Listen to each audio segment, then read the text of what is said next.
Hey everyone, this is Dan Cohen with Uncaptured Media, and today the deception continues. What I consider one of the greatest deceptions in certainly the modern era, if not American history, and who knows, maybe even human history. And I have one of my favorite guests to discuss it, the great Jonathan Jay Couey, who is not nearly as well known as he should be. So, welcome. How do you prefer to be called? I call you Jay. Do you Jonathan Yeah, JJ? What do you? Jay is absolutely fine. The running joke around here now is that I'm JJ from very beginning, but I think some of these people just started doing that because it's kind of a belittling little name because it's a nickname from when I was a kid. But it's my initials. I don't mind at all. And since you asked, Jay is absolutely fine. Definitely not doctor, unless you're going to say Dr. J in kind of a fun way.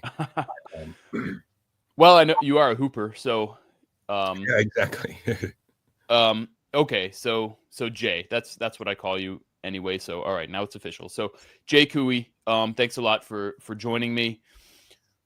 So there's a lot I kind of want to unpack here, but I think the big sort of news of the last week or so is the official the official, according to the U.S. government, now officially the SARS-CoV-2 virus that allegedly caused a global pandemic and killed millions of people, according to the Trump White House, is a lab leak. Came from a lab, and we discussed this on the last stream we did, and we'll kind of get into it. But I think it's important to show that on the very same day. Let me see if I can actually pull this up. The same day that website was put up by the White House is also the same day that the CIA released 2 new videos trying to recruit agents inside China. So, is that purely coincidental? I don't think so. I think from the very beginning, there has been an obvious political that the lab leak theory has been a cudgel. It was the idea was to use it as a cudgel to weaken China, to force regime change in China, and all of this is happening at the same time that Trump is waging this trade war, this tariff war that is not really going in the favor of the United States, predictably so. In this, so all of these few things at the same time, I haven't seen anybody really put that together. The broader political strategy and implications, let alone the evaluating whether a lab leak is even a real thing. Which anybody who has watched this channel before, any of Jay, your followers certainly know your position, and I share that position, though, as we've discussed in depth, we come from actually totally different angles that we arrived basically at the same conclusion that the lab leak is a total farce. So I don't know. I mean, do you have any comment? Do you want to say anything about? Yeah, I mean, I wrote something down immediately that popped to mind with regard to your reference. In the beginning of the pandemic, I believe it was as early as January, a woman by the name of Li Mengyan, Limengyan, was supposedly an outspoken virologist from, I believe, Hong Kong, who was Chinese, but in America, and on stage with none other than Steve Bannon. And she was on stage with a banner that was something like the Republican Party of China, like an opposite of the CCP, against the Communist Party. She said she was against the Communist Party when she was on stage. And she also said that it was, the Chinese released a bioweapon, and then she hugged Steve Bannon like they were old friends. And so that's really actually very relevant. I'd never heard this spin until I heard it from you, that the whole idea behind COVID was to have this pretense for and sort of, social economic pressures to move in that direction. But that is let me say it this way. The early presentation by Li Minyan with Steve Bannon on stage with her, and the specific things that she said, the specific things that Steve Bannon said, didn't make sense to me from the perspective of why is this happening in January, and why is this dissident a anti-communist party move? Why is she trying to say that the Communist Party made COVID? Like, that's really weird. I don't get it. I never got it. But now in this context, it makes a little more sense. Right. At least it could. Right. And and that's the angle. Even when I was very much caught up in the COVID propaganda before it had really, gone viral, I guess, pun intended, in the US in early 2020, I saw the utility of this as a tool for regime change. I don't think that's all it is, but that's one of the key things. And so, that was very clear to me from the start, just from following basically these attempts at color revolutions in China, what was going on in Hong Kong at the time, where the U.S. was backing violent riots in the streets of Hong Kong in order to destabilize it. And then also there was a completely manufactured narrative that China was committing genocide against the Uyghur Muslim minority in Xinjiang in Western China. And this is a key point in the Belt and Road Initiative. So it's, China's gigantic, worldwide economic development program that the U.S. is obviously extremely threatened by. And so in these kind of key places, there were these destabilization attempts. When in fact, some of those Uyghur Muslims were they're Uyghur Muslims that fought in Syria on behalf of Al-Qaeda and ISIS. And when the Syrian government of Bashar al-Assad was overthrown late last year, there were Uyghurs involved. So the geopolitical point being, the geopolitical use of this was quite clear to me early on. But again, you and I come from just like very different ways that we sort of arrived on a very similar wavelength. Would you interpret this then as, I'm looking at the New York Times telling us that the CIA wants to do something. So I'm getting lots of red flags about believing whatever that story is. And if this story says the CIA is recruiting Chinese nationals, it's almost like that is not what's happening, but instead they want you to believe that that's what's happening so that the rest of the cloak and dagger can go on. Right. What is the rest of that cloak and dagger then? Well, I think you're correct to be very skeptical always of outlets like the New York Times. I actually have I had the page pulled up, the CIA's page pulled up, where, it's true that they did release these 2 new videos you can see here, and they're in Chinese, so I don't understand them, but I see. Attempting to recruit agents, and it's known that China has basically wiped out the CIA's infrastructure. So do you get an email if you subscribe to that channel, or how do they actually do it? Like, how does great question. How do you? Oh, yeah, I don't know. How do you say you're a Chinese citizen who wants to work for the CIA? What do you do when you see one of his videos? I don't know. That's a great question. I'm trying to put my head in that. Yeah, great question. I don't know. I guess maybe you go to CIA.gov and I don't know. There's some paperwork you can fill out or some form online. So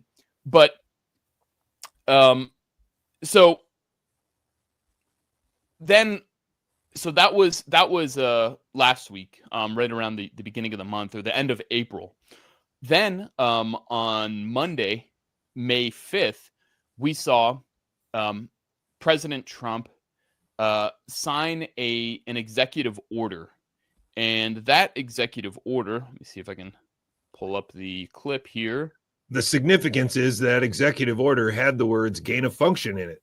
And that's really all. Like it's quite remarkable. But go ahead. Let's watch it, and I want to get your reaction. And yeah, I mean, there's so much to say here, but yeah, I want to get your reaction. More. It's a big deal. It could have been that we wouldn't have had the problem we had. A lot of people say that, sir. If we had this done earlier. Thank you. Okay, go ahead. Many actions that you've taken so far in this administration, sir, are related to onshoring manufacturing and onshoring. Okay, so Trump is saying that had the U.S. government banned gain-of-function research, then the supposed pandemic would not have happened. I mean, before I even ask you the question, there's a couple things I want to say. One, so he has, which we'll see in a second, Robert F. Kennedy Jr., who Jay used to work for. You were a researcher and writer for his book, The Wuhan Cover-Up. And then he also has Jay Bhattacharya behind him. And both of these people have been pointed to high in the Trump administration. Bhattacharya is head of the NIH, and Kennedy is head of HHS. And these two figures posed or were portrayed themselves as sort of dissidents during the COVID era, the COVID event, however we want to term it. I want to put against censorship, against lockdowns to some degree, and they became very popular. Now, currently, the Trump administration is supporting genocide in the Gaza Strip, obliteration of millions of people. There is mass famine. There is starvation. There are children dying of hunger in the Gaza Strip. And President Trump, Secretary Kennedy, and Secretary, or I don't know if he's secretary or head of NIH, Jay Bhattacharya, are in total support of that. It's not just as if Jay Bhattacharya and Kennedy are silent about it. Kennedy came out with this statement on March 3rd, saying basically that they're going to partake in censorship, that HHS is going to partake in censorship under the guise of protecting Jews or stopping anti-Semitism. And as if this is some kind of public health crisis. So to me, when I look at this, I see these people as completely fake, that they don't have any actual principles, that they claim to be, that Jay Bhattacharya and Robert F. Kennedy Jr. claim to be protecting children from red food coloring, from experimental injections, from viruses that escape from laboratories. Meanwhile, they are perfectly comfortable with starving millions of humans to death and censoring any American who speaks out on it under this phony pretext of combating anti-Semitism. To me, that's, I can't separate those two things. I can't compartmentalize those. And I think a lot of people do. But with that said, Jay, what's your take on gain of function research? What is the reality of gain of function research? Is this fact or fiction? It's a fiction. It's a very elaborate fiction. It's a hard fiction to describe in a few short sentences. But I think it all comes down to time horizons. And although I tend not to think about what's happening in the Middle East too often, because I have a family and I have something calling me to teach biology, and I just don't. selfishly, I don't have a connection to that story, and I can only believe what I see, and what I see and hear is awful. It's a story that goes back a long time, with a lot of people having a lot more vested interest in it than me. But it is a convenient story of for the people that run this show, because it's on such a short time horizon, where we're talking about children starving now, and thousands of people being bombed now, and airports being bombed now. And so it keeps everybody on a very short time scale, and they're unable to see this longer. The movie Sting always comes to mind. It's a longer con that's being done here, where all the short-term theater is all to keep you on a time horizon that is insufficient enough to see the big plan. And so we are almost unable to see what they've accomplished over the last 5 years, because we're so hyper focused on this absolute tragedy in the Middle East, or absolutely focused on I don't know, whatever story they're telling us in the stabbing of that football player, or whatever came up in the last week. It's always a new thing. It keeps us on this very short time horizon. We're not keeping track of all the scoring that they're doing, because we're always starting over. And so I really think the gain of function is one of these things that, when it's told on that time scale, and when you think about it on that time scale, it makes perfect sense. It sounds right. All these people are using words that make sense, DNA, RNA, pandemic, health crisis, whatever. But at the heart of this is real nuts and bolts biology. At the heart of this is a story that has to have some foundation in biological truth, and that it does not have. And I think that more than anything over the last 5 years, this has become the central sort of pillar of my understanding. If you start here and you really understand why gain of function is a mythology in the way that I do, and that's very hard, I get it, then you can feel very confident that these people have been lying about it for a long time. I think if you want to put it into a better context, and we can even use Israel for this, you will recall, and I think you're probably very familiar with how Israel and the prime minister advocated for Israel to get the first doses of vaccine, because Israel could offer all of the medical records of all of the people that got it. And so Pfizer would be able to follow the shot very closely and track any side effects. And so you should use Israel as the laboratory of the world. This is the model.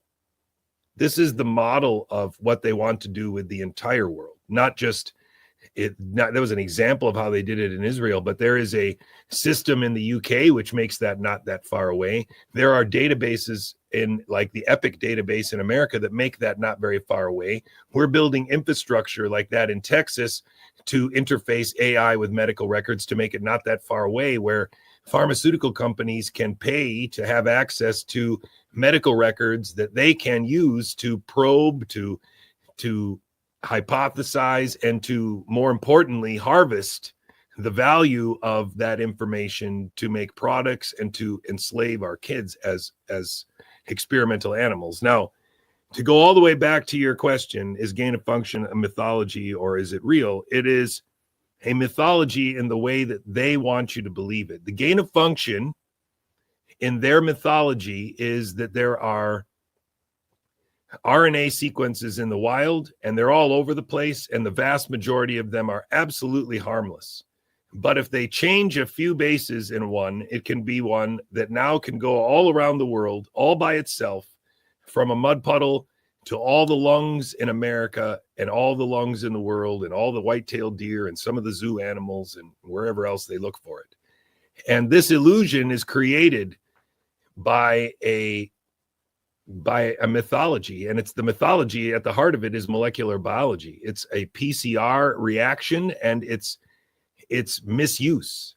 And one of the things that we've established as a result of the mythology of the pandemic is that all the hospitals in the world are now using products that use PCR to diagnose the presence of something. And these are all, I would say, pretty sure these are all fraudulent. Now, what I want you to understand is that on the academic bench at a university, PCR is used with extreme precision.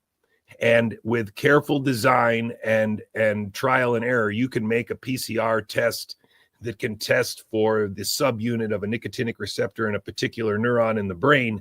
And that test and its controls will complement one another to give you a reliable signal that then you can write papers about and claim, you understand all this stuff. That's true. And that's part of the problem, because the people who understand how PCR is used and what limitations it has have just assumed that PCR during the pandemic and PCR as it's used now as a diagnostic is used in the same way. And that's absolutely not true. The kinds of controls that any academic would use to prove whatever they were going to prove, the positive and negative controls are absent in a viral test for any of these targets, for flu, for norovirus, for a particular flu subtype. All of these claims are made on the basis of nothing. There's no controls.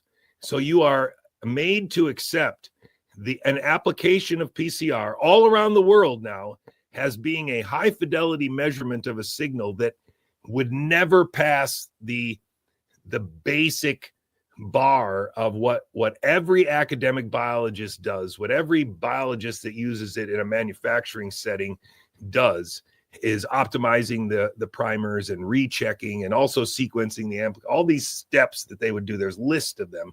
None of them are done when you use PCR as a diagnostic, not from day one and not till now. And the point to understand there is that that's one of the only things that none of these people are questioning. They'll question the COVID shot. They'll question the lockdowns. They'll question whether ivermectin or hydroxychloroquine work. But we've all just kind of come to accept that the PCR works and that it finds something, and that they can, if they want to, they can sequence the whole thing and then compare it to other ones. And this illusion is at the heart of the future enslavement, because you don't need to believe that this one came from a lab. You just need to believe that it's possible that it could have come from the lab, and then the next one will. That's the whole. Once you've accepted that as a premise, then your children are going to grow up in a world where they accept that as a premise, and now they have no attachment to reality anymore. I mean, it's really remarkable, because this discussion for the last 3 years now about the contamination of the mRNA all presupposes that the PCR works, and that it's working now, and it was working then, and it's still working now. Those numbers are still being reported. Those products are still being made. They're still being used at every hospital, and those numbers are being reported to the CDC. And more importantly, those remnants, those little swabs that they put in people, those are full genomes there, and those are very valuable. They're very valuable pieces of data that heretofore, before the pandemic, didn't exist. Hospitals weren't swabbing everybody. Hospitals weren't having these remnant streams, but they did have remnant streams. In case you're not aware, America is one of the only countries where, newborn baby boys can be circumcised, not for religious reasons, but because I guess it's cleanly or something like that. And those are sold. Those fibroblasts are sold at the highest bidder. Same with cesarean section placentas. Those are extremely valuable and go at a very high price. And that's not for nothing. So we are in a system that was already running on this remnant stream. And the one thing that's left over from COVID is this remnant stream just for the Human Genome Project, just for sampling us. And same as what they did in Israel on a larger scale in America. And that's why they need to have the AI, so that they can match the de-identified records with the genome. And then once they are able to do that with the AI, now it doesn't matter if your medical records are de-identified, because they can match it back up with you using AI. That's the main, as far as I can tell, that would be the main plan. And so if you believe that there are rogue RNA molecules that if they're just got that right little tweak, we're all in trouble, then you've already surrendered to a mythology where I guess we have to swab you again. And that also, if I can just keep rambling and you can cut it later, that also fits in very nicely with this pivot of the vaccine schedule. It is inevitable that over the next few years, they're going to admit that at least one vaccine was bad, or one component of vaccines is bad, and we made a mistake. But since we have this new transfection technology, it might just be better if we switched all these old vaccines with these nasty adjuvants. We'll just switch them over to this new technology that we can do better. And this is the trick, Dan. We can do it better than we did it for COVID, because when we did it for COVID, we tried to make a lot of doses. And the only way to make a lot of doses is to make these huge batches, which can have contaminants in them from the nature of the manufacturing process. However, if we went to the next generation, we would be printing RNA, and then we could just make a vaccine for you. You come into the doctor's office, we can just have the machine spit out the RNA for the shots that you need. And then we don't need an FDA anymore, because then we can give you the shots that you need based on your genotype. And that's personalized medicine. That's what the Human Genome Project always saw coming. That's why the FDA needs to get out of the way. And that's why all these people agree on two things. This is the PCR. I don't know that there's no reason to object to that. And the FDA, boy, were they in the way. The FDA was in the way from the whole time, and the FDA blew it because they're corrupt. And the FDA is one of the reasons why we couldn't get hydroxychloroquine and ivermectin to everybody. And so there's two red threads that go through all of this what I think is a fake health freedom movement. They ignore the PCR. They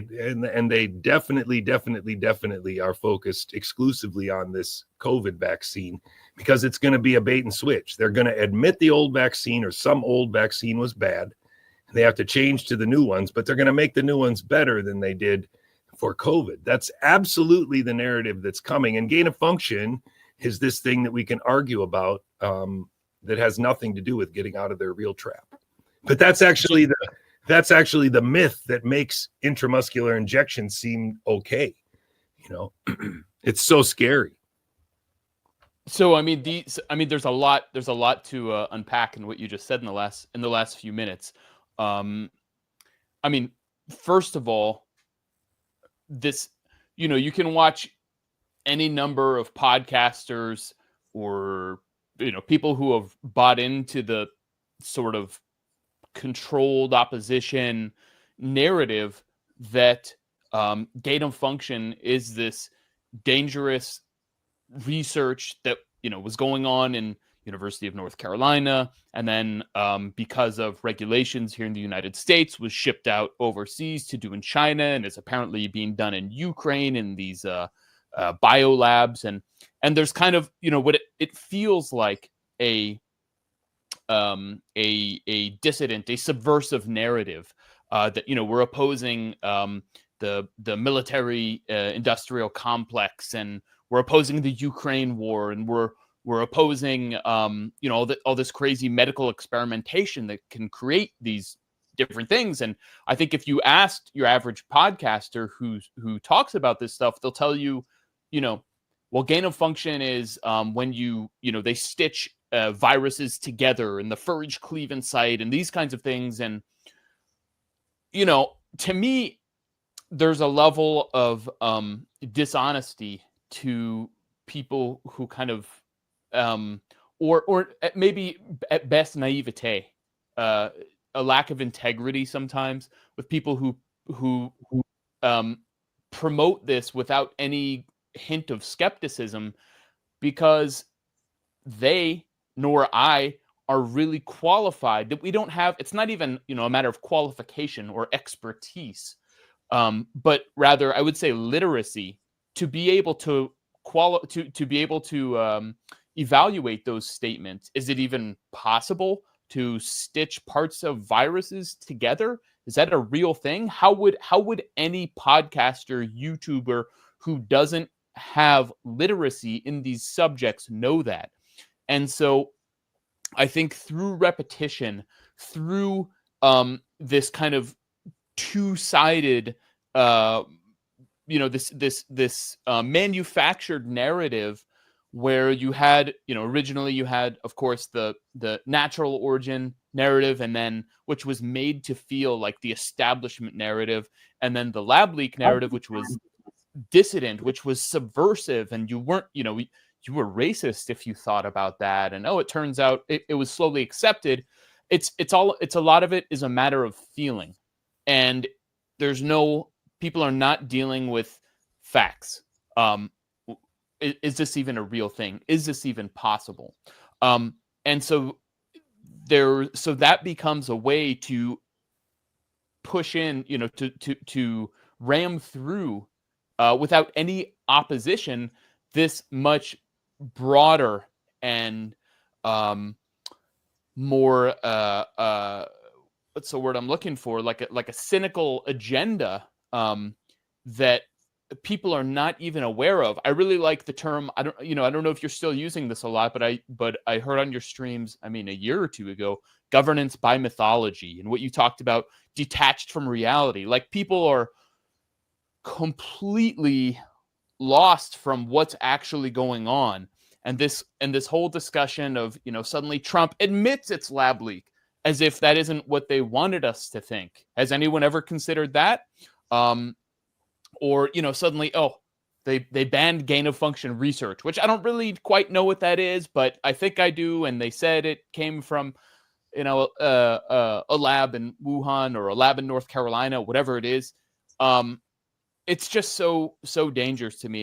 And it's I don't know. There's just not rigorous examination of what we're being told. And so I think what you're explaining, and I know what you explain on a daily basis on your stream at Giga Ohm Biological, is this bigger agenda. And that's why you're able to see, what's coming down the pipe, how they're going to say, oh, this vaccine was actually bad, so we have to replace it with these mRNA vaccines, and we have to get rid of the FDA, which is, supposedly, which the mainstream criticism is that it's captured by corporate, by big pharma.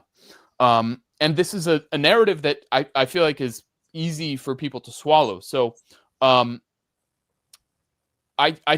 I think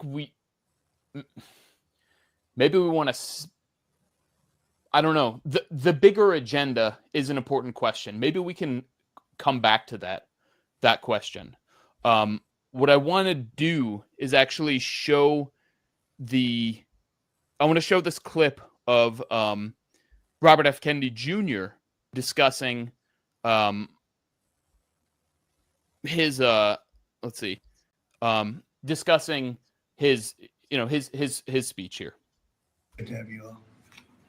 Bobby, do you have anything to say besides some very important documents having to do with health? Do you have anything to say? Mr. President, a gain of function, this is an historic day, the end of gain of function research funding by the federal government, and also controls by private corporations on gain of function studies. This was a kind of study that was engaged in by the United States military and intelligence agencies beginning in 1947. By 1969, the CIA said that they had reached nuclear equivalency, that they could kill the entire US population for 29 cents a person. That year, President Nixon went to Fort Detrick and announced a unilateral end to this kind of research, what they call dual-use research that was for vaccination and also for military purposes. He then persuaded over 180 countries to sign the Bioweapons Charter in 1973. That basically ended gain-of-function research around the globe until 2002. Or 2001, after the anthrax attacks, we passed the Patriot Act, and the Patriot Act had a provision, a little-known provision in it, that said that although the Bioweapons Charter is still in effect, and the Geneva Convention is still in effect, U.S. federal officials who violate it cannot be prosecuted. And that relaunched a bioweapons arms race, and that was driven by gain-of-function research. In 2014, 3 of those bugs escaped from U.S. labs, and President Obama declared a moratorium on future use, and instead, a lot of that research was moved offshore to the Wuhan lab. And it launched bioweapons arms race all around the country, all around the world, so that China's engaged in it, developing all kinds of weapons using AI and CRISPR technologies that are really devastating. Russia is deeply engaged in it, Iran and many other countries. It's it's a kind of weapon that always has blowback. There's always bad news. And the justification for this kind of weaponry was, and these kind of research was always that we have to do this, to develop vaccines to counter a future pandemic. In all of the history of gain-of-function research, we can't point to a single good thing that's come from it. And today, I commend President Trump for his courage and his vision in ending U.S. bioweapons research. Okay, so I'll just make a couple comments really quick in case, ahead. just some simple ones. The first one being that gain-of-function research, as a loosely defined term, is already, it just doesn't make any sense to ban it. It's like, that would be like saying you're going to ban enthusiasm about sports. I don't really know how you would do that. I don't know how to define it. And gain of function is something very strange. It's almost like, you have to throw away all the clothes that say I do gain of function research, and throw all those away. And then you can do it, because we have vaccines now that they claim are self-replicating RNAs, which from a biologically, like just from the brass tacks of the biology of that statement, that is exactly the same as what an RNA virus is. It is a self-replicating, supposedly RNA molecule. You can spill it somewhere and come back in a few hours and there'll be lots more of it. And so if a virus is that, but we're allowed to make vaccines that are also apparently that, then the idea of banning gain of function is just silly. And so it's banning funding? Is it banning the public funding of it? So it has to be private. And the whole concept of it is just absurd, because if we go back to somebody like a guy who's directly behind Robert F. Kennedy Jr., he's on the back of the book, Robert Malone. If you go to Robert Malone and listen to anything that he's said over the last 4 years, gain of function research is already a cat that's out of the bag, because all of these sequences are publicly available and anybody can order the sequences online, and anybody with a bachelor's degree in molecular biology can do the mini prep. That's the little experiment or the little methodology commercial version of it that would stitch these DNA together using restriction enzyme cutting and DNA ligase. So it's a according to Robert Malone, one of the advisors of the Health and Human Services Secretary, gain of function is to the point where everything is so cheap that you could just get the equipment on eBay, and if you had the requisite knowledge of an undergrad, you can do it. So then how are you going to ban it? And so it's just this elaborate theater that started all the way back in 2020 about the possibility that a gain of function virus might be going faster than anything we've ever seen before. The most contagious virus ever, because of 4 amino acids, 19 bases were different. And this expanded into some other, there were some HIV inserts, or it had some homology to Staphylococcus and teratoxin B or something like that. Like all of these stories about things that were put in, even amyloid protein or amyloid generating proteins or prion proteins, all of these stories were seeded as early as February, March, April of 2020 in the background of the internet, and now are slowly percolating to the top. And you have people like Steve Kirsch promoting people talking about the spike protein generating amyloid. And this whole story is to make sure that everybody never comes to the conclusion that intramuscular injection is just dumb, and transfecting people, putting RNA inside of them to make a protein show up where it shouldn't be, is a terrible idea. It's not medicine. It's a crime. And they need you to believe that it worked, kind of, sort of. And even these people behind Robert F. Kennedy Jr. are there specifically to make sure that you never come to the conclusion that it didn't work. It was just flawed, a technology that could be improved. And that is their plan.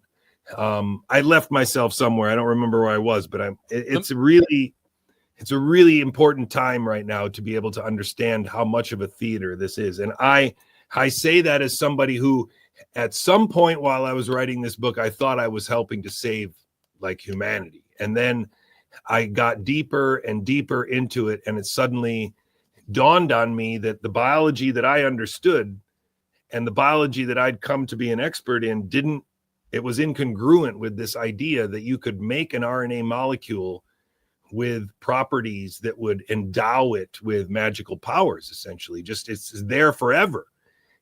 And maybe your listeners should think of it a bit like paint. And it doesn't matter what you do to paint. You can't make paint so good that you can spill it and it'll just spread over the earth.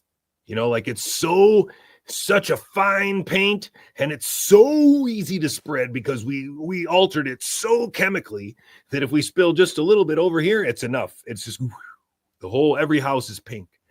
And that's really the biological equivalent to the tale that they tell, that if you go and swab the wrong bat and then bring it back to your lab, that could result in a catastrophic spread of this single sequence. And that is just, there's no basis for that in any book. That's just like saying that, yeah, you can make a chemical, because that's what RNA is. You can make a chemical and it will spread everywhere all by itself because it's such a good chemical. It's just ridiculous. Now, couple this with the fact that RNA has a cousin, and that cousin is DNA. And DNA for the last 100 years or so has been anticipated, and then when it was found, it was lauded as the sort of irrefutable proof that we know how things are inherited, and we now have proof that evolution is real. And so Biology 101 is based on the discovery of DNA. And why is DNA so cool? Well, because it's so chemically stable. It's like a biological molecule that's like chemically stable because it's like bound to itself in this beautiful helix, and the code is encoded on both sides. So even when you make errors, you can check the errors and you can copy it, and you can copy it perfectly. And so all of these beautiful chemicals, chemical symphony and interesting chemical consequences of DNA that result in everybody just being taught that evolution is real, and that's the way it is. You're just a product of your genes, like Mendel said.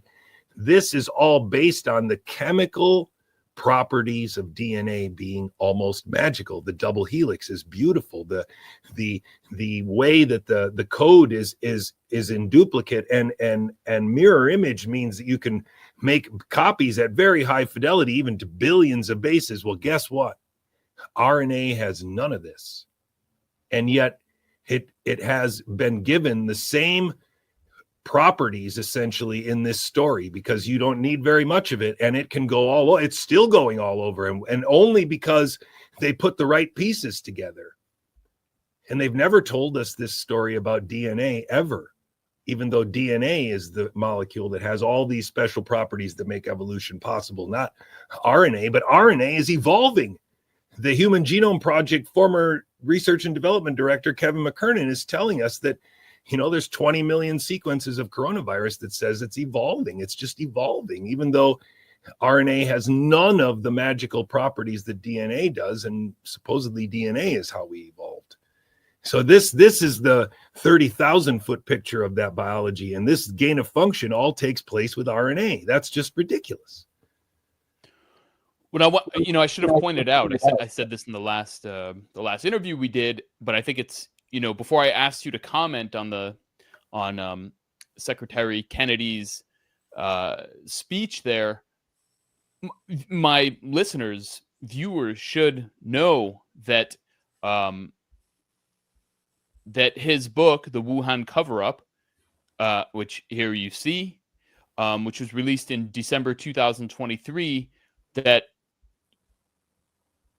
Jonathan Jay Couey is listed as the first person. This book would not have been possible without the expertise and invaluable insights provided by Jonathan Jay Couey, listed as the first person without. Okay, so that's who we're talking to. So this is so Secretary Kennedy apparently thought that Jonathan Jay Couey was a very important voice, and we got into it last time about how that relationship didn't work out when you came to him with basically to explain that the lab leak theory and just the idea of an RNA creating a pandemic was biologically impossible, as you were just kind of touching on there.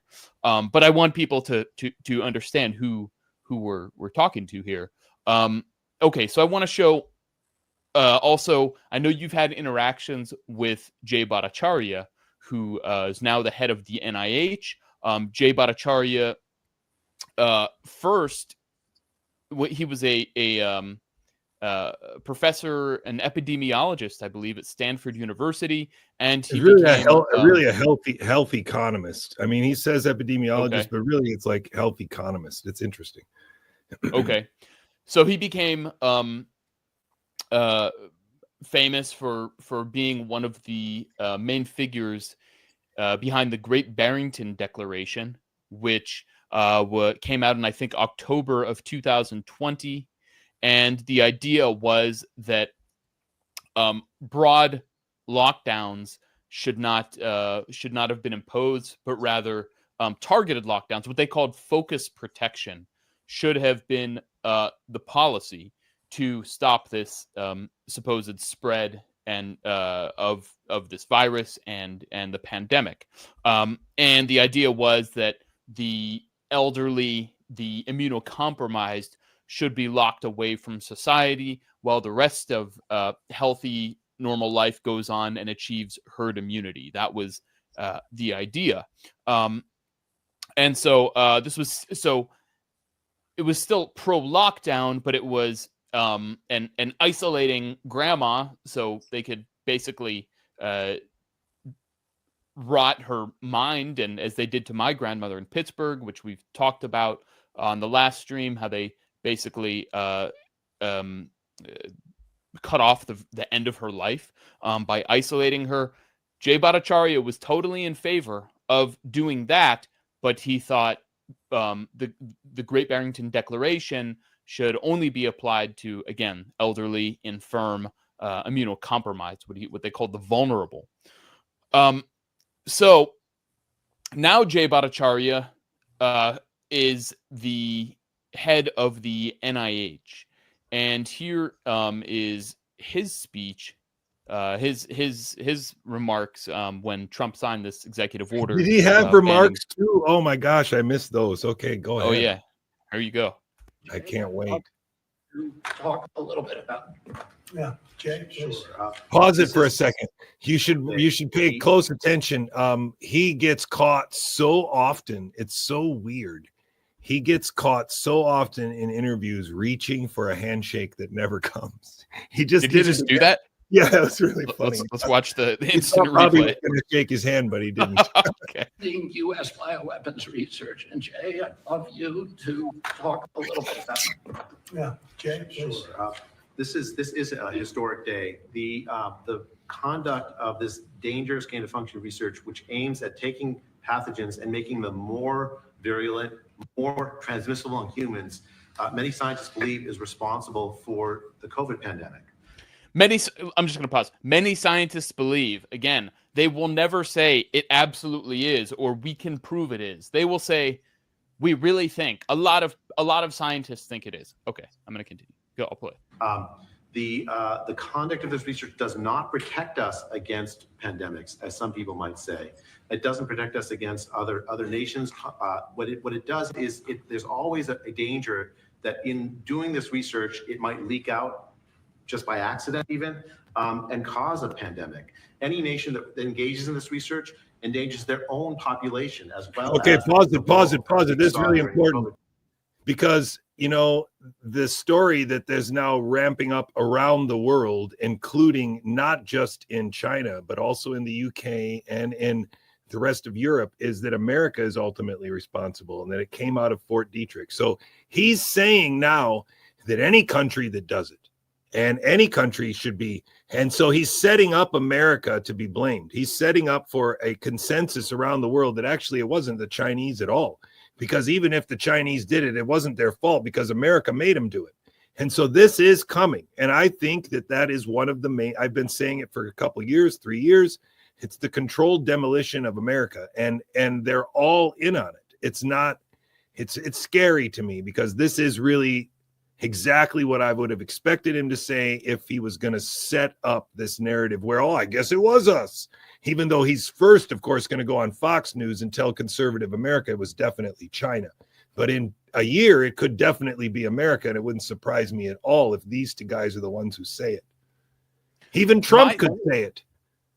My sense is that it's going to be a pretext for aggression against other against other countries. Like Kennedy said, China, Russia, and Iran. He listed the three countries that, the neoconservatives, which Kennedy rails against, that those countries are still doing it. Notice he didn't say what about the biolabs in Ukraine that our director of national intelligence is supposedly collaborating with Jay Bhattacharya to investigate? Where's that little nugget going to go? Like that's going to work against America too. Right. Yeah. Yeah. I mean, you might be right. I mean, at least I see, Kennedy listed out the official enemies, the government's official enemies. And so at least how I interpret it is they're like, well, we've stopped. They said no more federal funding for gain of function. Okay. So they're going to say the US government is no longer involved in this. But China didn't ban it. And Russia and Iran and, these countries that are our adversaries, suddenly, those guys are still doing it. And then the anti-war left that would normally be, against ramping up aggression against these countries is totally in on the narrative because they're like, lab leak is real, gain of function is real, and they've sacrificed that ground. I don't know what you're saying is interesting, that it could be used to basically target at home, that it could be used for more controlled demolition of the United States. But if they're saying that they've banned it, how would they blame it on the US then? No, I mean, they're going to blame COVID on the US. The COVID is still, the jury's out right now. And it's very convenient that Donald Trump put up a White House website that says it was definitely China. And China is now saying it was definitely us. And, oh, yeah, you guys had lab leaks in US AMRID when we did have lab leaks. And you guys had this vape cotton candy lung thing. And that also was in America. And that's also true. And so this narrative was seeded in 2020 also in America. Certain Americans knew that there was a leak, 3 different leaks in a summer in 2019. And they had an air facility like collapse or something like that at US AMRID. And even Robert Malone joked about it with Stephen Hatfield on the Tommy podcast in 2022. Like they all knew that this was going to be part of the narrative. And now it's just a question of what will the world decide? And of course, their control over social media, they're going to demonstrate the power of social media by making the world decide against America. That's the script I've seen coming for a while in my imagination, that this is a controlled demolition of America, but from the perspective of the rest of the world. We have to fall like precipitously in the eyes of the rest of the world so that we fall precipitously in our own eyes. And we're being shown that image exclusively on social media. All of the stories are about that. And that's why, honestly, Dan, I think why Israel is going so hard in the paint right now, excuse the pun, because they are the anchor. The United States is Israel. They're going to get tied to, blamed for, and that's also why Kennedy and Trump and all this stuff is it's all perfectly meshing together to tie us with COVID, to tie us with bioweapons, to tie us with terrorism, to tie us with Israel. And oh my gosh, I'm so ashamed to be American. Screw it. I don't want America anymore.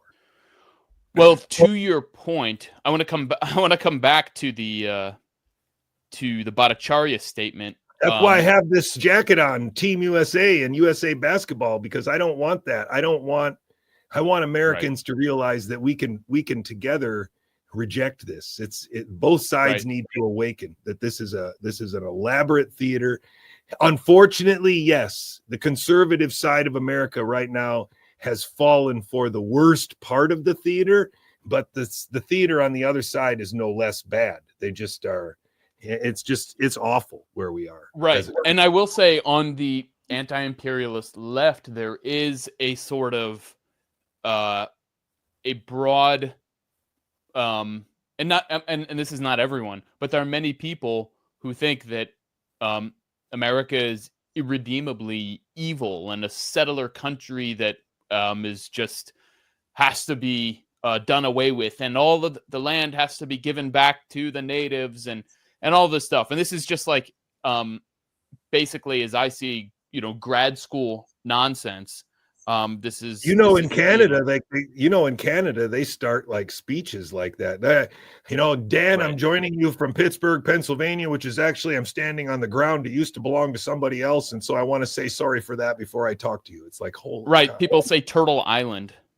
Yeah, Turtle right. Island is North America. I don't I don't know which native tribe used to apparently use that, even though of course that would be the English translation. But yeah, as if like that's some realistic thing. And I mean, whereas Palestine is currently being, if we were in the middle of a genocide of the Native Americans, then we'd be in a different. Oh my gosh. What's that? You know what I just realized? One of my favorite heroes in biology right now is Joshua Lederberg. And I'm reading this book about Joshua Lederberg, and he's like one of the smartest Americans that ever lived. You probably never even heard of him. And I've heard you talk about him. Okay. I read this yesterday because I started reading it again. I read it once from the middle to the end and never read the beginning. But he came originally from Palestine. Like, Joshua is the first of three sons born to Esther and Zevi Lederberg, an Orthodox rabbi, both natives of Yaffo, Palestine. That's what it says in his.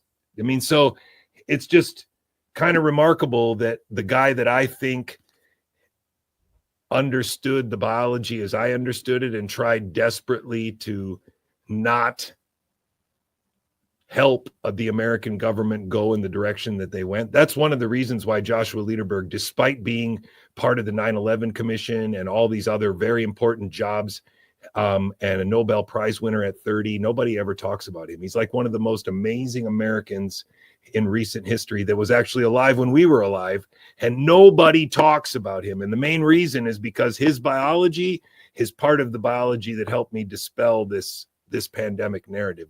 Joshua Lederberg is the shizzle. He's like a Ben Franklin of biology. Okay. And he's from Palestine, which is kind of cool. In a very twisted sort of way, if you think about it, about what we're doing over there now and what kids we might be killing. Right. Yeah. I'll have to look into that history. Yeah, very interesting. Mark Kulak can help you with that. Okay. So look, to your point, Jay, about the narrative being rolled out, that I mean, it's at the same time that Kennedy is saying Russia, China, and Iran, the same countries that John Bolton wants and Benjamin Netanyahu want to obliterate. To your point, Jeffrey Sachs, who I know you've talked a lot about. I just did a show today. Okay, there's a clip going around. Let me show you this clip. I don't know if you saw this of Jeffrey Sachs. Watch this. Oh yeah, this one's great. Play it. Surprising. Is it not playing? And I have to admit, what I'm about to tell you is only 99% sure. But in other words, I don't have any proof. I don't have any real evidence.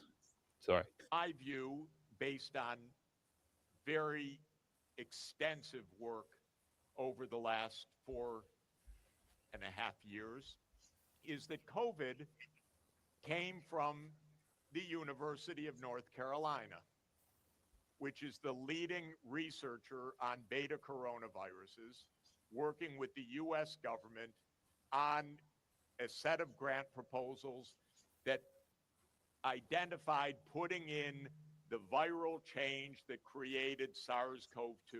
It's a grim truth. It's ugly. It's been hidden from view. The reason I mention it in this context is we don't have any global governance that is effective right now to control the manipulation of dangerous pathogens like the manipulation that created the pandemic. And when it happened, and officially it took 7 million deaths, but probably if you count all of the deaths associated with COVID, it was probably closer to 20 million deaths. Even when that happens, it's never properly investigated. It's covered up. It's hidden from view. This is a big claim. It's the first time that I Yes. hear it. Can you tell us a bit more about this? How and why? And All right, go ahead. I'll let you.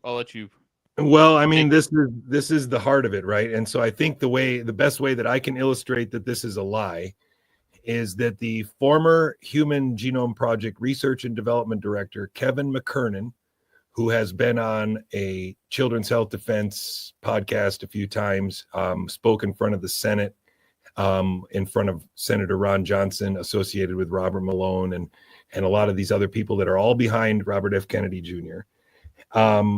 This book also tells that story. In 2022, Jeffrey Sachs was on the Defender podcast with Bobby and told the same story to him then.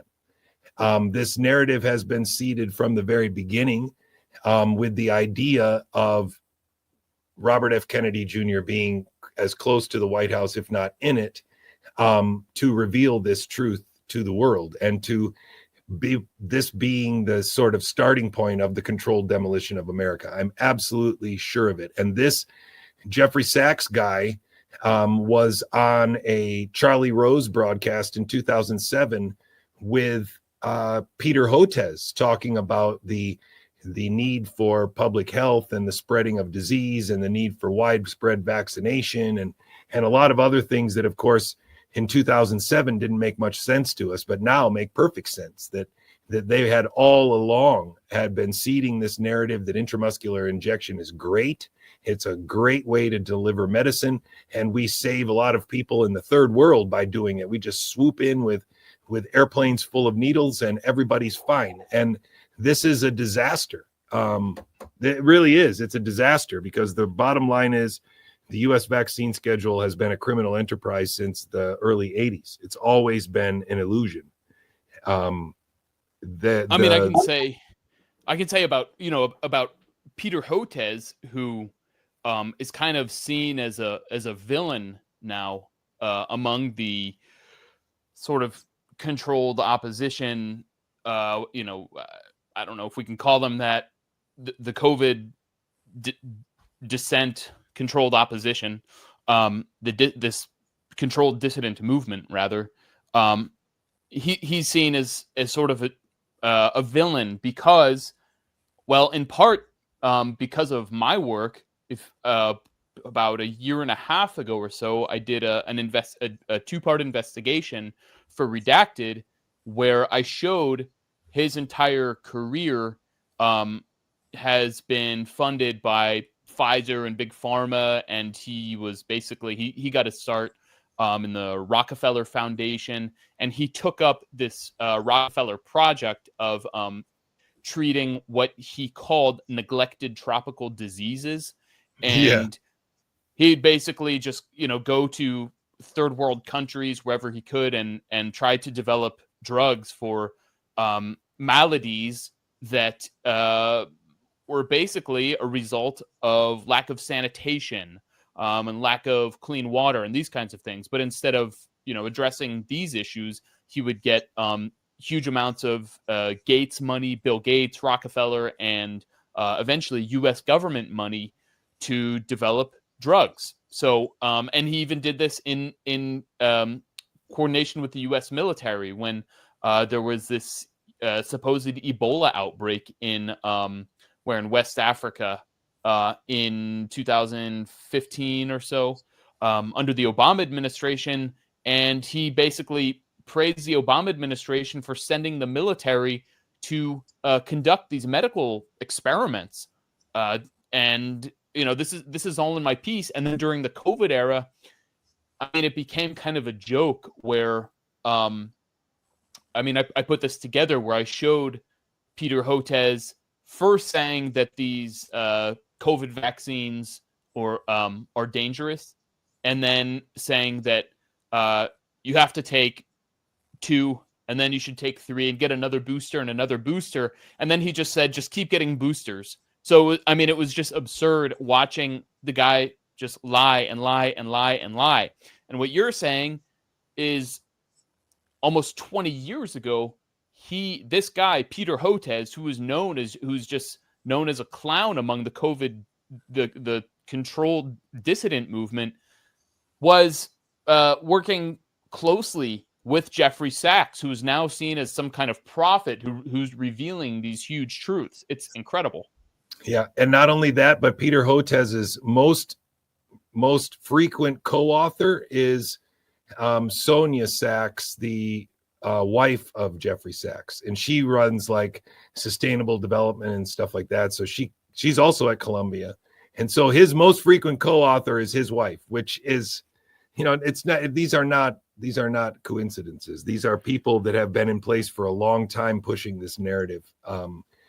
And it is, I do believe that there are a lot of people who have naively accepted it over their career in the bureaucracy. And so we have a big, big problem, because there is a possibility that people could learn the biology and understand it, but there's a lot of work to do. Yeah, I mean, it's, George Carlin said it's a big club and you ain't in it, right? It's just like these people who appear to be rivals or enemies or on separate, totally opposite sides, have been working together for, many, many years. It's kind of remarkable. And it says everything about the kind of lack of journalistic rigor that no one outside of, a very tiny few people, yourself and Mark Kulak are going after this stuff. I mean, I'm sure there's, I know you have there are a few other people maybe who are doing this, but I give you guys a huge amount of credit. I want to continue playing that Jay Bhattacharya clip, because we got sort of.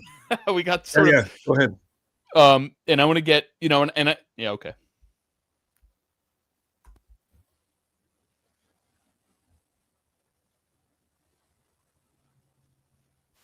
Sorry, I'm not. Am I? No, I'm not sharing it. Am I? Oh, I don't have it on. That's why. There you go. And cause a pandemic. Any nation that engages in this research endangers their own population as well as the world, as we saw during the COVID pandemic. This proclamation makes it so that most science is actually poses no threat to human populations. The vast majority of science will go on under this as normal. But the fraction of this research that has the risk of causing a pandemic, harming every single person on the face of the earth, we're going to put this proclamation, this executive order puts in place a framework to make sure that the public has a say, that if such a risk is being taken, that only science alone won't be able to decide that. That in fact, the public can say, no, don't take this risk. And I'm really, really proud to be here with President Trump, who's signed this order, ending this research, and for the first time putting in place a real regulatory framework to make it go away forever. It's very frustrating to me to hear that, for the simple fact that I've had a drink in my hand multiple times while I've been explaining it in person to Jay Bhattacharya before he was appointed, before he ever dreamed of being appointed. And I've met him at least 3 times during the pandemic in person, where we've discussed my work, and he's told me he thinks it's great, but can't really evaluate all of it. And I've tried hard in person to explain to him the basics of it, and I think I'm pretty good at it. But for whatever reason, this guy is just 100% dead on balls narrative right now, and he's going on Dr. Dr. Drew and Blaze TV and just doing saying whatever he's told to say, and he's actually not even very good at it, which is kind of frightening. Sometimes I think he's ad-libbing and improvising, and the people behind the scenes are like, okay, Jay, stop now. Jay, stop talking now. Give it back to Trump, Jay, because that's how it really feels to me. I know that he doesn't understand the deep ideas that he claims to be, speaking out against right now. I know he doesn't because I've talked to him, and that's what frustrates me. I know that Bobby has heard me explain it so well that he had me on the Defender podcast with Robert Malone, Meryl Nass, Jessica Rose, and Tess Laurie to try and refute it. I gave me 7 minutes when it was supposed to be an hour. This is all one very scary and malevolent show. And I don't blame Bobby. I think Bobby is like a Truman Show victim. But I do know that there are people behind him who we can blame for sustaining this illusion. And it's all because intramuscular injection is not a good idea. And they really need our kids to believe it is, just in certain ways. And sometimes we made a mistake, or, adjuvants are bad, or whatever they're going to tell them. We've got to save our kids. Let me ask you, wait. So I want to clarify.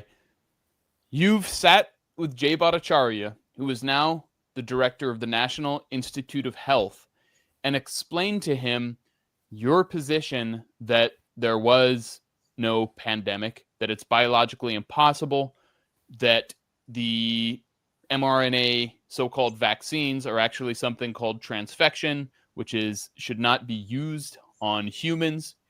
And what exactly did he tell you he is incapable of understanding or evaluating? He wasn't really specific. I do a lot of the talking when I'm in a situation like that. And when I ask them questions, they usually say, no, I don't know. Explain it to me.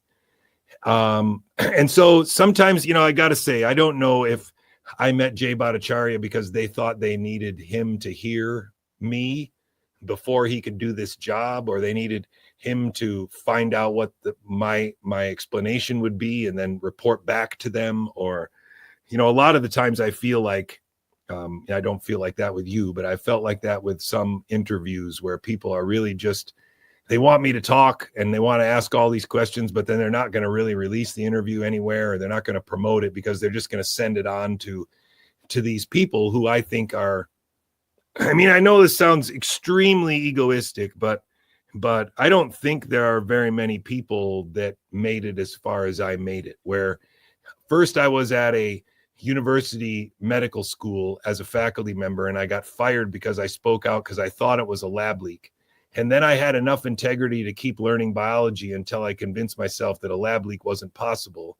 And I tried to teach that to a guy that I thought was a hero at the time named Robert F. Kennedy Jr., and I failed. And instead, the book came out with me in it, and he got to HHS secretary, and another guy that I've had barbecues with is at NIH, and they're all acting as if they've never met me, never learned anything from me, never heard anything from me, and shouldn't at least, I don't know, be a subscriber to my stream and give me $10 a month. Come on. It's crazy to me, because if I'm right that RNA cannot pandemic, it's the most important idea to teach your kids. If I'm right and intramuscular injection is just dumb, it's not medicine, then we should be very, very adamant that talking about safe vaccines or safe mandates or free speech on health issues is all nonsense. And these people have been doing that for 15 years. The fake anti-vax movement has been around for a long time, and they've never made any progress to understanding that virology is a massive illusion, that PCR would be. None of these things have happened. They've stuck exclusively to the same narrative. I bet you dollars to donuts that you could identify a narrative in Israel that has been kind of stuck to, and they never make any freaking progress from it. And it's this, this idea comes back every 5 years. This argument comes back every 5 years. There's a new influencer making this dumb argument. And that happens in certain parts of public health. And one of them is where it happens is with RNA virology. It's just a never-ending loop where the more complicated the story gets, the more complicated the history of the land is, the harder it is to come to any conclusion. And it's all an elaborate, it's just awful theater. I want to focus on just the simple fact that the director, the man who's been appointed as the director of the NIH, who's overseeing what funding, what projects, what medical research projects get money all over the United States and universities, hospitals, whatever settings, is incapable, said he was not capable of understanding what you were telling him. I mean, to me, that's like, first of all, I don't think that he's in charge of very much. Otherwise, he wouldn't be on Blaze TV and doing a whole long hour podcast with Dr. Drew. I don't think he's in charge of anything any more than the mouse at Chuck E. Cheese is in charge of anything. But you're definitely right. He is definitely on narrative, and it's alarming. But we're supposed to focus on Jay, and we're supposed to focus on Bobby, because then we're not focused on Marty McCarty and the FDA, and we're not focused on any of the stuff that the CDC director is doing, who is an AI expert. It's a remarkable show, and they can get us to jump and turn and face and, scream and yell. It's like Simon Says. And this gain of function thing, I mean, I saw this coming 5 years ago, and I've been calling gain of function a mythology for almost 5 years now, and I'm very proud of it. It's gotta be, it's absolutely gotta be. And the same, I feel the same with intramuscular injection. The biology, does not support it. And in fact, all that I understand about our biology suggests that would be one of the worst ways to administer a substance you intended to be medicine. And so for me, it's just, if everybody agrees on this, whether they know it or not, whether they're witting or unwitting, if everybody agrees on it, it's very hard for people to see the truth. Even if they hear it from me, even if they hear it from you in a completely different angle, it's still very hard for them to see the truth, because everybody around us, behind us on social media has a different opinion about it, and they agree much more than us. And so the illusion of consensus is what I'm always saying, and it's real, because Jay Bhattacharya actually started a frickin' blog called The Illusion of Consensus, which I think essentially stole that from me. And he started it with a Canadian kid that was first promoted by Brett Weinstein, which is so bizarre. Why wouldn't he start a podcast with me or with somebody from Stanford? Like, it's, I don't know how to say it any other way, but there's a lot of people that are working against America in Canada as well. It's a really weird web that these people have woven. It's really remarkable. I don't know what I was saying there, but yes, Jay Bhattacharya and Robert F. Kennedy Jr., they're both in my phone. I could text both of them right now. That's the reality of this. It's frustrating. Yeah. I mean, it's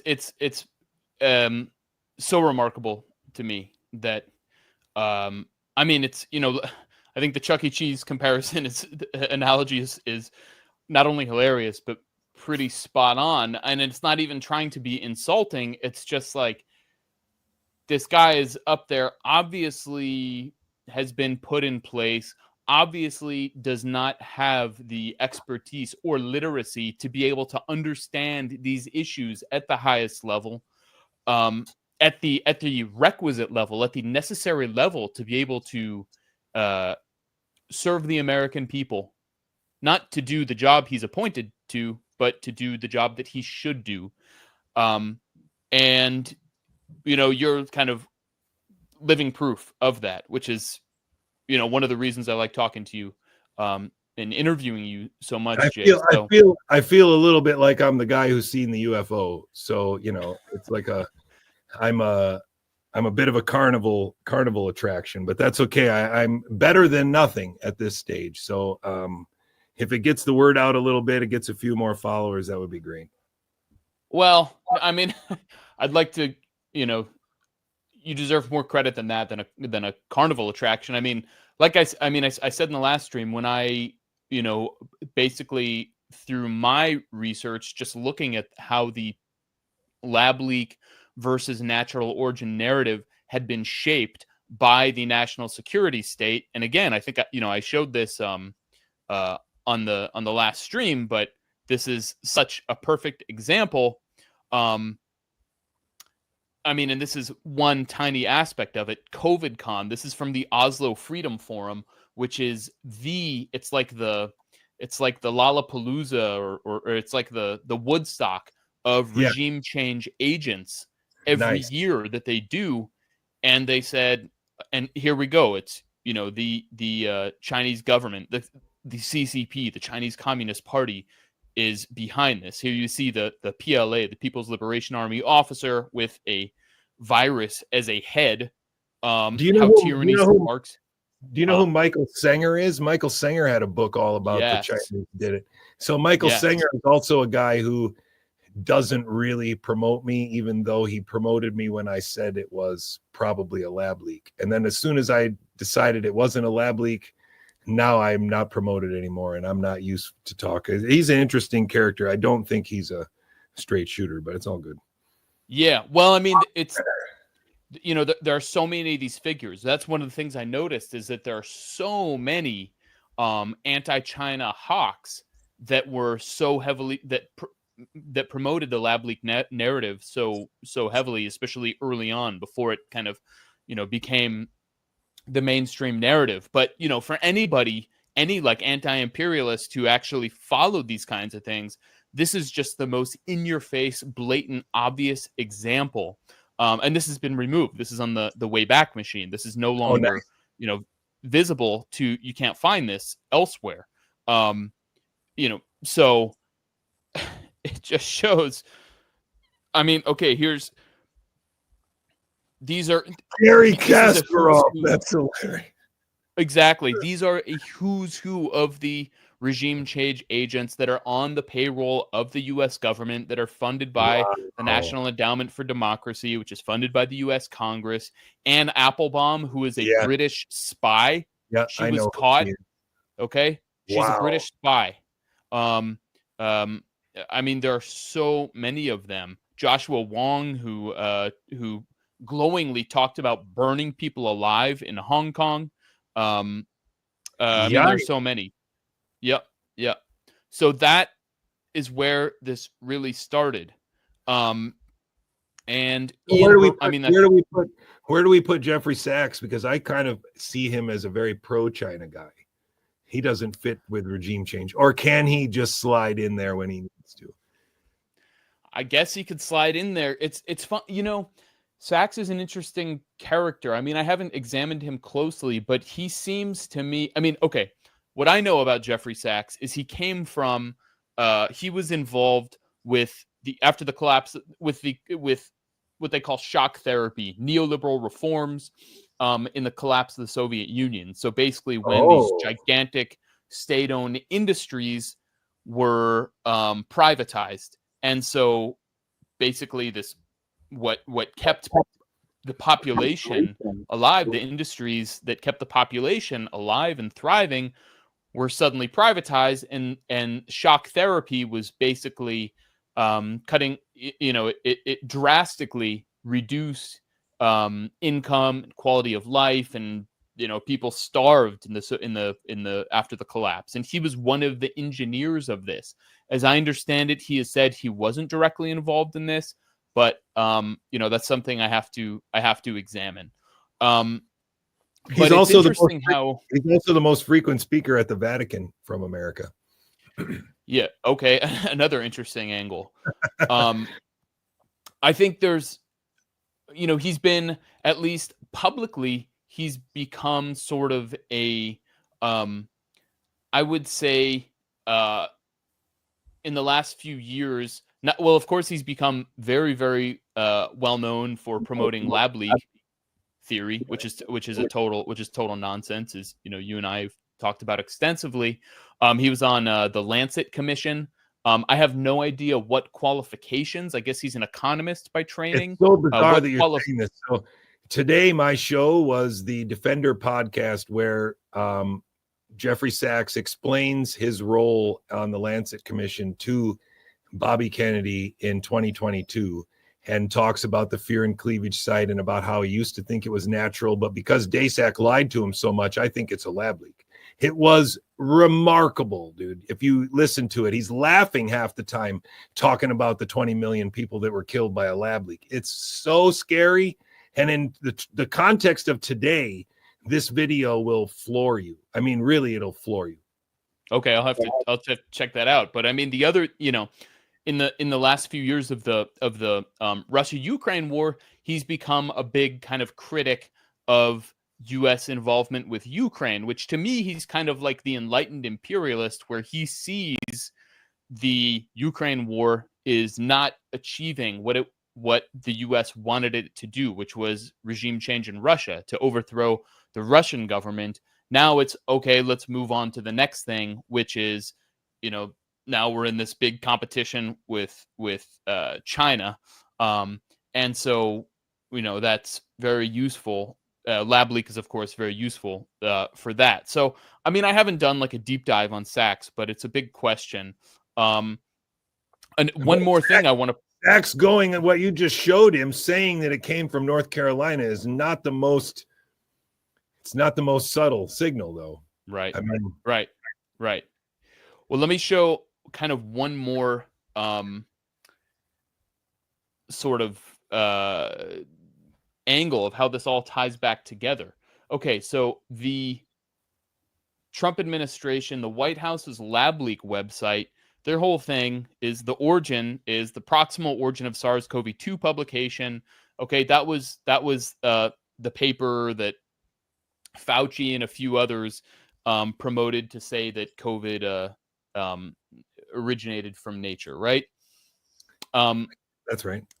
One of the big critics of that paper was, okay, so then let me add this. So then it comes those messages, the emails back and forth between Fauci and Christian Anderson and a few others, basically saying, "Oh, we totally lied," admitting we lied. Oh, it's almost certainly from the lab. That was like catnip for the controlled dissident movement to see privately they were admitting it. I mean, of course, those emails were released not accidentally, but by FOIA, which you have to do is submit a FOIA request. If the government wanted to hide that, it could have denied the FOIA request, right? Or if Fauci really, they could have redacted it on before because it's national security. Done. I mean, it's easy.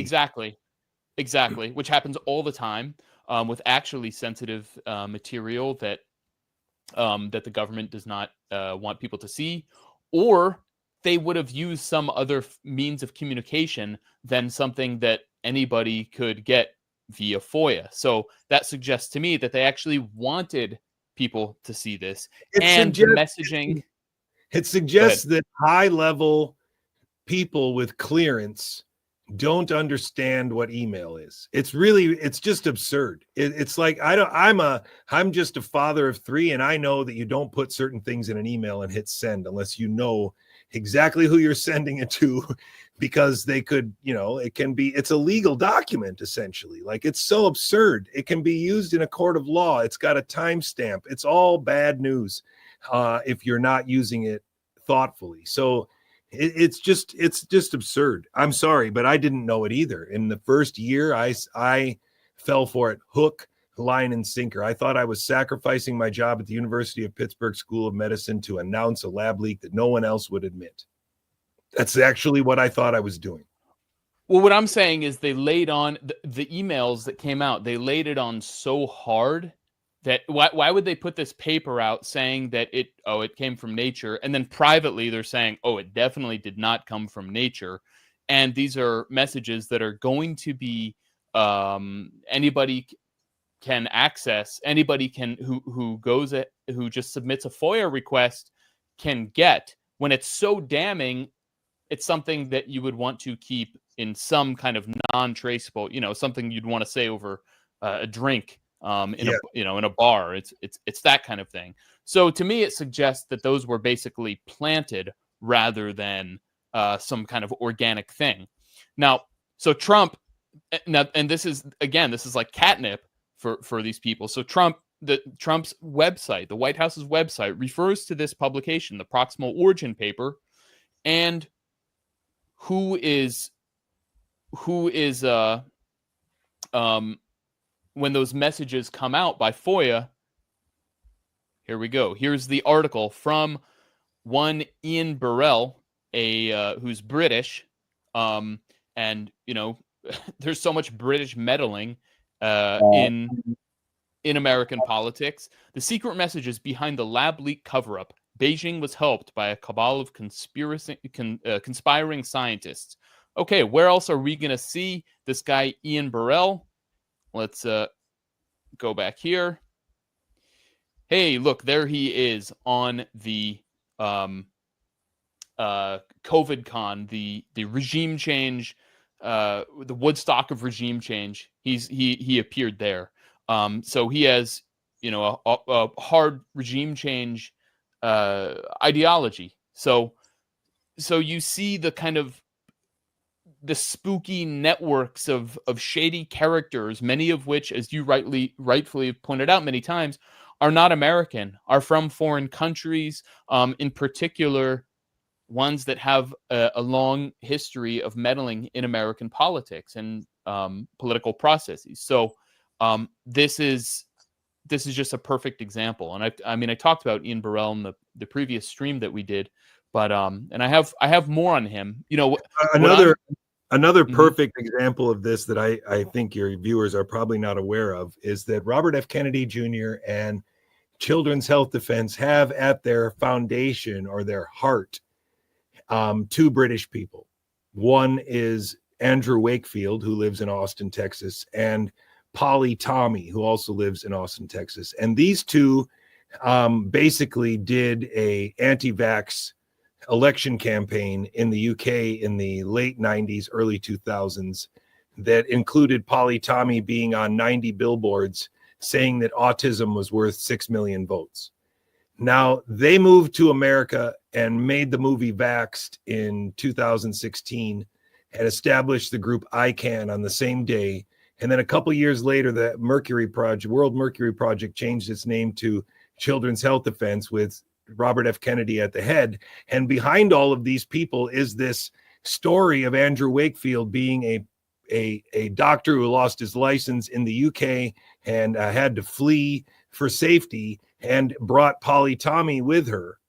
And they are behind Robert F. Kennedy Jr. and Children's Health Defense in this fake anti-vax movement in America for more than 10 years. Now, realize that Peter Daszak, the head of EcoHealth Alliance, has a paper, a scientific publication with Andrew Wakefield from the 90s where they were working on measles in the gut.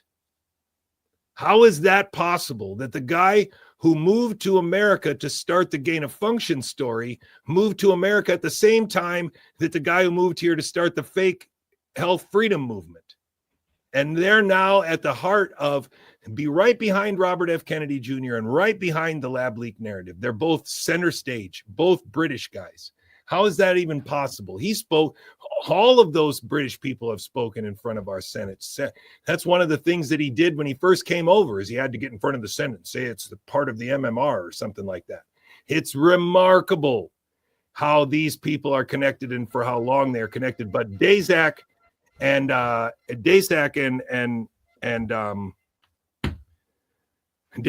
Wakefield is just crazy. Incredible. Jay, I think we got to leave it there. Okay. I look forward to doing it again, and I appreciate your time and expertise and really your dedication to this. And I hope this is enlightening. And it's sort of just conversational and not very scripted, unlike so much of what we see. So please give this a like, subscribe to the channel, share it around, and thank you all for watching.